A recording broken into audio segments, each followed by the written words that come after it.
احمد جاوید صاحب نے، تو میرے پاس تشریف لائے یہ مقدمہ لے کے اپنے ہی ایک، کیونکہ ان سے میری بھی بہت دوستی تھی دونوں بزرگوں سے، تو انہوں نے یہ بیان کیا، تو میں نے کہا کہ یہ ٹھیک ہے، لیکن یہ کہ آپ تو صوفی آدمی ہیں، تو یہ بیچارے جن کا یہ آپ مقدمہ بیان کر رہے ہیں، یہ تنہا اگر تو مجرم قرار دینا ہے تو میں اس سے برات ظاہر کرتا ہوں، اور اگر سب کو قرار دینا ہے تو پھر یہ سب کو قرار دے دیں، یعنی ایک ہی وقت میں فیصلہ کیا جائے نا۔ ان کے بارے میں تو آپ کچھ فرمانے کے لیے تیار نہیں ہے، لیکن یہ کہ وہ موجودہ زمانے کا بیچارہ ایک آدمی کچھ کہہ بیٹھا ہے، سب کو ایک ہی لاٹھی سے آنکھیں۔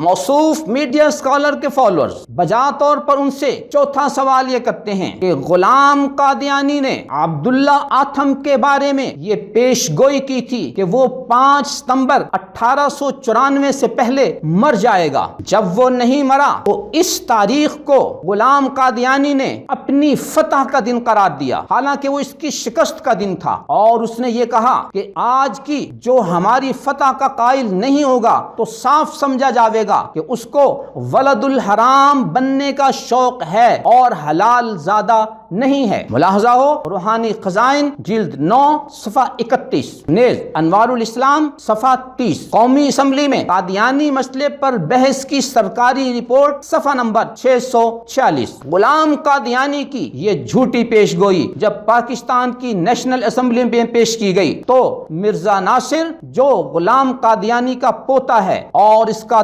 تیسرا مزعومہ خلیفہ ہے، وہ اس پارلیمان کو علمی طور پر مطمئن نہیں کر سکا۔ اب ہم بجا طور پر آپ سے یہ سوال کرتے ہیں، کیا حضرت بایزید بستامی، ابن عربی، شبلی بغدادی، شہاب الدین سہروردی، امام غزالی، مجدد الفسانی، حضرت شاہ ولی اللہ دہلوی، حضرت شاہ اسماعیل دہلوی رحمۃ اللہ علیہ نے اپنے مخالفین کو ولد الحرام قرار دیا تھا؟ ولد الحرام کا معنی ہے حرامی، اور آگے وضاحت کرتا ہے اور حلال زادہ نہیں ہے۔ اگر ان اکابرین امت نے اپنے مخالفین کے بارے میں یہ زبان استعمال نہیں کی اور ہرگز نہیں کی تو اس کا واضح مطلب یہ ہے کہ غلام قادیانی اور ان اکابرین امت کا سفر جدا جدا ہے، ان کو ایک جگہ اکٹھا کرنا یہ آپ کی طرف سے علمی خیانت ہے۔ لیکن آپ کے فالوورز بجا طور پر یہاں آپ سے یہ سوال کرتے ہیں کہ جناب آپ اپنی پوزیشن واضح کیجئے کہ آپ غلام قادیانی کی اس فتح کے قائل ہیں یا نہیں۔ اگر آپ اس کی فتح کے قائل ہیں تو پھر آپ کے اور غلام قادیانی کے بارے میں ایک ہی وقت میں فیصلہ ہو جانا چاہیے۔ آپ اپنے بارے میں تو کچھ کہنے کو تیار نہیں، اور اگر آپ غلام قادیانی کی اس جھوٹی پیش گوئی کو فتح کا دن تسلیم نہیں کرتے تو وہ غلام قادیانی آپ کو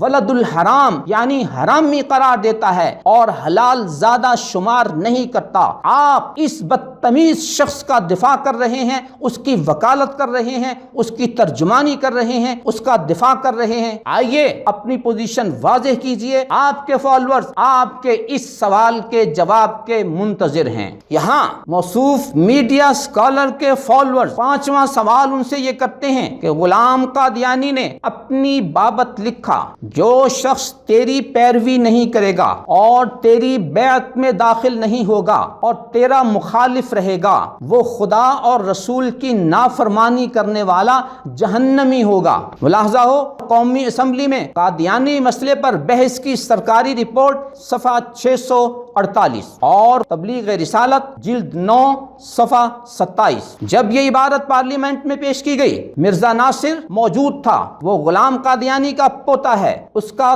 تیسرا مزعومہ خلیفہ ہے، اور وہ اپنے وفد کے ساتھ پاکستان کی نیشنل اسمبلی کو مطمئن نہیں کر پایا۔ اگر یہ مرزا ناصر پاکستان کی نیشنل اسمبلی کو علم کے حوالے سے، دلیل کے حوالے سے، برہان کے حوالے سے مطمئن نہیں کر پایا تو آپ اپنا قد ناپیے، آپ کون ہوتے ہیں؟ غلام قادیانی کا دفاع کرنے والے اور امت اسلامیہ کے ان اکابرین کو غلام قادیانی کے ساتھ لا کر کٹہرے میں کھڑا کرنے والے اور ان کے بارے میں یہ لفظ استعمال کرنے والے کہ تنہا انہیں مجرم قرار دینا ہے تو میں اس سے برات ظاہر کرتا ہوں، اور اگر سب کو قرار دینا ہے تو پھر ان سب کو قرار دیں۔ ان کے بارے میں تو آپ کچھ فرمانے کے لیے تیار نہیں۔ یہاں آپ کے فالوورز آپ سے بجا طور پر یہ سوال کرتے ہیں کہ جناب آپ ہمیں بتائیے، آپ اپنی پوزیشن واضح کیجئے، کیا آپ غلام قادیانی کی پیروی کرتے ہیں؟ کیا آپ غلام قادیانی کی بیعت میں داخل ہیں؟ کیا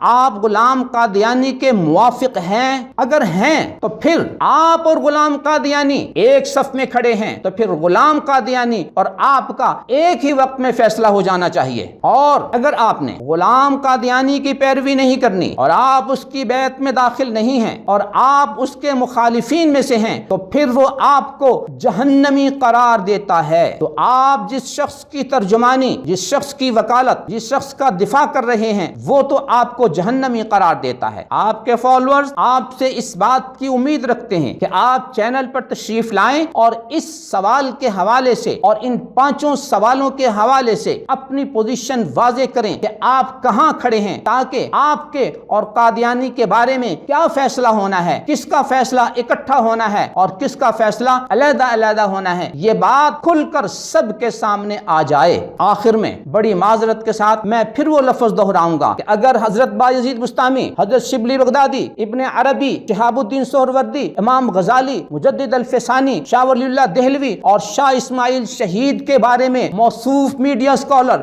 مجرم قرار دینے کا مطالبہ کر سکتے ہیں اور قادیانی کے ساتھ کفر کے حوالے سے اکٹھا فیصلہ کرنے کا مطالبہ کر سکتے ہیں، تو پھر موصوف میڈیا اسکالر کے حوالے سے بھی یہ جو کچھ ان کے فالوورز سوال کر رہے ہیں یہ بے جا نہیں ہے، یہ ان کی خدمت میں کوئی بے ادبی یا گستاخی نہیں ہے گنبد کی صدا، جیسے کہے ویسے سنیں۔ نظروا للطيبة ونور طه يسطعون